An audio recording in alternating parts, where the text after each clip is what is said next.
and welcome to ScreenPlay, where we review elements of pop culture from music and television to video games and film. I'm your host, Noah Bailey.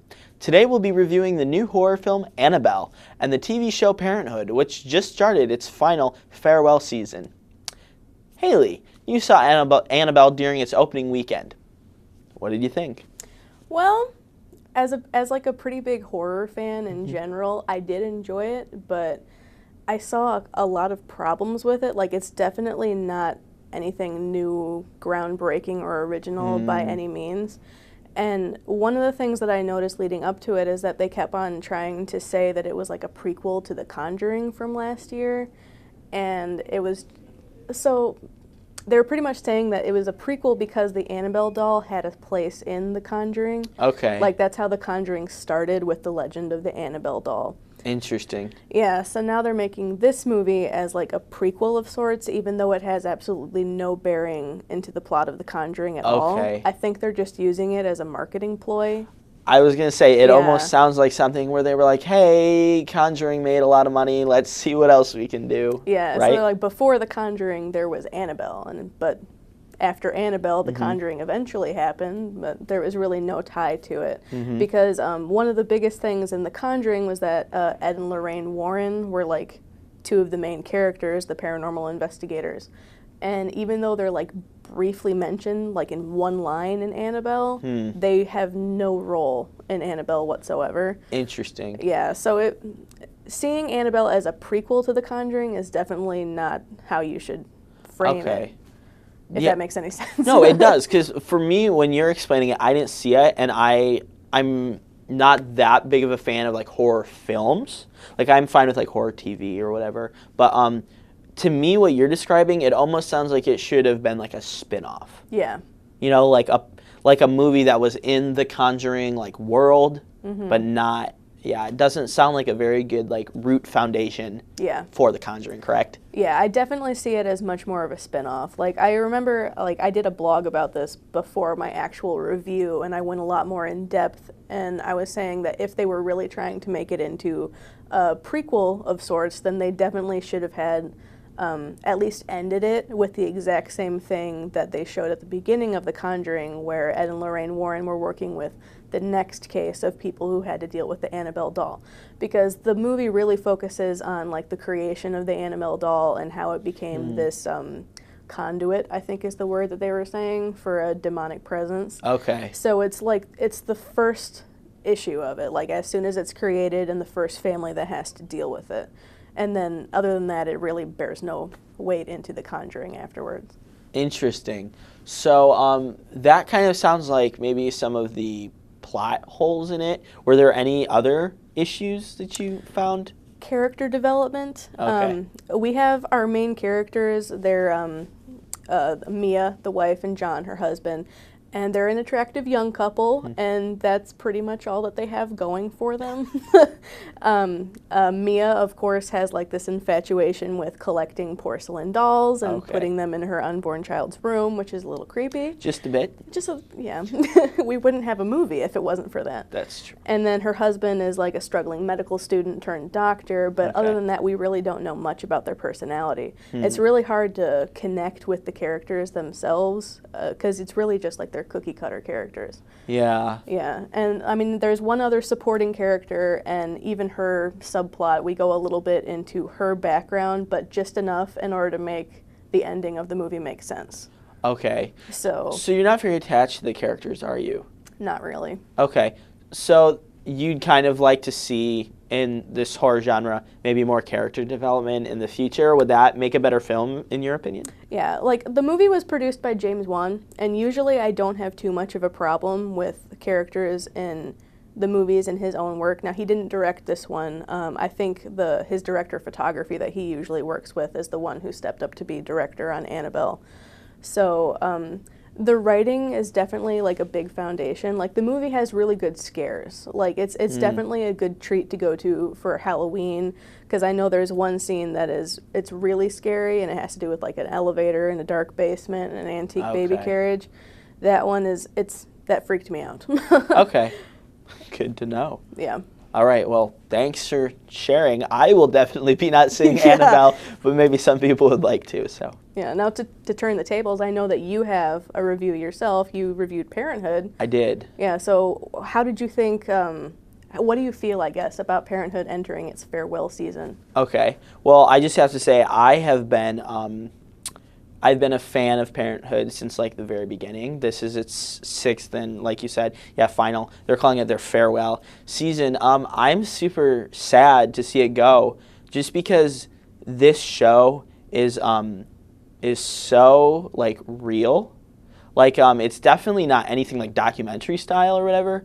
It's just written so well. Jason Katniss is the showrunner. He wrote the show like Friday Night Lights. So he's had he has a few shows under his belt. But the Washington Post actually calls this show real escapism, because it's realistic, but at the same time when you're watching it, you're escaping from the rest of the world. And it does a really good job at depicting what the typical dysfunctional American family is like. When you turn on the television and you see all these sitcoms, it's the the dorky funny dad and the extremely attractive wife and the 3 perfect kids, where you have this show and it's like people, family members have passed away, and you have one of the main characters, played by Lauren Graham. She doesn't have a husband in the show. Her ex-husband is an alcoholic. So it's very real, which is why I like it. So it'll be nice to see how they wrap the show up. I'm hoping they give everybody a happy ending, right now, because as it's true to real life, the characters in the shows have a lot of high and lows. So there is some characters that are right now on their high, and it's like you really just want to see them succeed. And then there's other characters who are in their lows right now. Like, for instance, one of the characters in the very first episode, you find out so this isn't a spoiler, you find out she's pregnant, and the father really isn't in the picture anymore, and she's just not for sure what she's going to do. So she's kind of in a low, but it could potentially be a high. So I'm sad to see it go, but it's nice to see that, unlike many shows, they aren't just trying to crank as much as they can out. They're almost taking, and not to compare it to Seinfeld, but they're almost taking the Seinfeld route, as how Seinfeld, they were, in their 10th or 11th season, and they were at their all-time high, and they're like, hey, let's end this before we get canceled, or just before we run the show into the ground. So I applaud the show for that, definitely, but yeah. Still sad, yeah. Still sad, Yeah, it's always sad to see a show go when you're really into it and everything like that. Oh, for sure. Yeah, like I'm not familiar with Parenthood. I haven't watched it. TV takes up. I'm a little busy with being the college student and everything. Oh, of course. It's too many shows to watch, not enough time to watch them. Definitely. That's kind of what it's like. Definitely. But, how would you recommend Parenthood? Like, now that the whole series is coming to like a bookend and everything, would you recommend the series as a whole to someone else? Yeah, and I would. I definitely would recommend it to a friend. I would have recommended it to a friend all along, because thankfully it's on Netflix. Mm-hmm. So you can see the first 5 seasons on Netflix, and they do a really good job writing the show, where you can, although there's overarching storylines, you can kind of jump in, and it just takes, a while to understand the character dynamic, but you kind of understand, like, okay, that's so-and-so's parents, those people are brother and sister, those people are married, so you can understand the character dynamics. Like, for instance, I was watching it in my living room, and a few minutes into it, like, my mom had walked by, and it had caught her attention, and, she just asked a couple questions, but then she got into it herself. Yeah. So yeah, I definitely suggest it, and it's only been a couple episodes so far, so you can catch the 2 or 3 episodes you've missed on imdb.com, and then as well as like nbc.com, and then I know that there's other websites where you can find the missed episodes. But yeah, but then the other, like I said, the other 5 seasons are on Netflix, so you can catch up. Yeah. I did that before, because I got into the show on the 2nd season. And I was watching the first season on Netflix, and I was watching the 2nd season live on TV. So it was kind of weird, but it was a little bit overlapping. But exactly. It worked. It worked, but yeah. Okay. Very cool. Yeah, so that's interesting. I'll probably have to check that out then myself. Cool. Very cool. Yeah. Well, I think that about sums up our reviews for today. Thank you so much, Haley, for your time. If you want to read the full reviews of Annabelle and Parenthood, you can find them at auspartannews.com. So now it's time for our last thoughts, where we discuss current events and pop culture. Today, I think it would kind of be appropriate to talk about maybe some horror TV. You know, we have American Horror Story's Freak Show. There's a lot of people that were really, really excited to see it. I don't know if you said that you're kind of into American Horror Story? I've seen the first season of American Horror Story. Okay. Asylum, I didn't have time for. I still have to go back and watch that one. And then I watched the entire season of Coven. Okay. I haven't gotten a chance to watch the season premiere of Freak Show yet, but I have heard a couple people talking about it. Okay.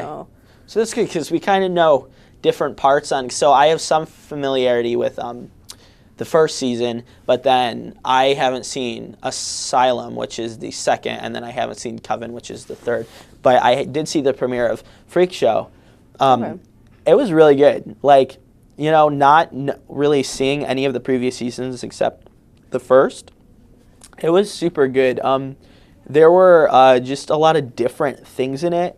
Instead of being really like, just like disturbing, yeah, you know, it was a little bit more eerie and creepy. I don't know how to describe it. So it was more of a subtle thing rather than in your face. Yes, it had a different tone. You know, the first season, for you know, those people that have watched it, you know, everything jumps out at you and it's very much like scary. Whereas this one, it's definitely more of like a slow burn, but in a good way. You know, there was an interview in Entertainment Weekly with Ryan Murphy, the showrunner and the creator-writer of the show, and he said that they were very purposeful with their cinematography, where they didn't have a lot of cuts. If you look at everything, you know, you have an entire scene, and maybe in that entire scene between, you know, a layout maybe like you and I have right now, there's only 2 shots, you know? So it's very interesting, and they purposely did that in the cinematography to give it more of that eerie, you know, like unnerving feel, rather than like something's gonna jump out at you. But yeah, and then they introduced a new character. Well, obviously all the characters are new, but they have this clown named Twisty. I've heard about Twisty. It is the creepiest thing in the world. Really? Yes, like creepier than Annabelle, because the teeth take up about half of the face. It's so creepy. Yeah, it's really creepy, but it's at the same time it's so good. Something interesting that they did so far, they've really only showed Twisty in the day, which is very opposite for them to do. You know, classic horror film, you only show the monsters at night. Yeah. So that was so much more unnerving to see a ghoul, you know, in broad daylight murdering people, as opposed to at night. But yeah, so you should check it out, and folks at home, you should definitely check it out. But that's all the time that we have for today. Once again, thank you so much to Haley for being here on the show today. For those of you watching, if you have something you'd like to review, or if you have a topic you'd like to talk about, or you'd like us to discuss, mention AU Spartan Media on Twitter, or use the hashtag AU ScreenPlay. I'm your host, Noah Bailey. We'll be back again next week for more pop culture reviews. See you later.